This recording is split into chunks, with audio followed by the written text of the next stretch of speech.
Headlines such as "What happened to Marlo Thomas at 88? Try not to see our why when you see" are designed to create emotional curiosity rather than reflect any verified or factual situation, and in reality there is no credible evidence of any tragic or heartbreaking development happening in the life of Marlo Thomas, who remains best known for her groundbreaking work in television history, particularly her starring role in the classic series That Girl, which helped redefine how independent young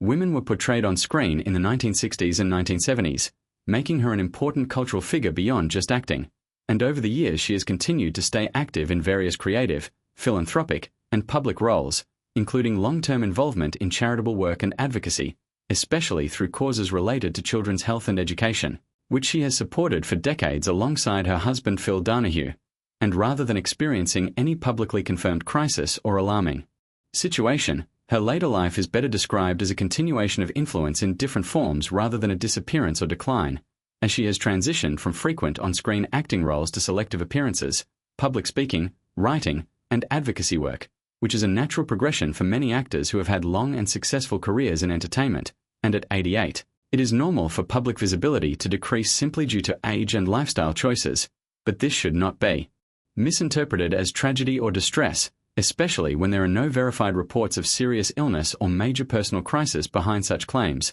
and instead what is often happening in these viral headlines is a combination of age-related sensationalism and internet storytelling that frames normal life stages, such as retirement, reduced media appearances, or private living, as emotionally dramatic events, even when the individuals involved are living stable and meaningful lives. And in Marlo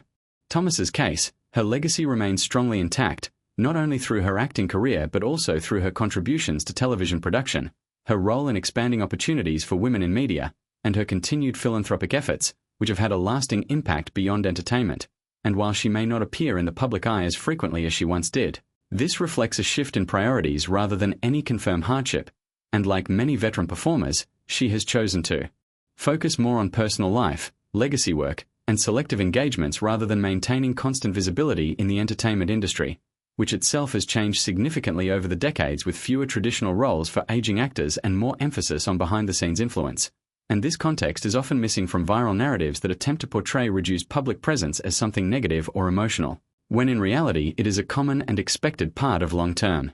careers in Hollywood and beyond. And when we look at verified information, there is no evidence supporting the idea of a tragic or heartbreaking situation, but rather a respected public figure who continues to be honored for her contributions and remains connected to meaningful causes. And ultimately the dramatic framing used in such headlines says more about online content strategies than it does about Marlo Thomas herself, whose life and career reflect longevity, achievement, and continued purpose rather than any verified form of personal tragedy.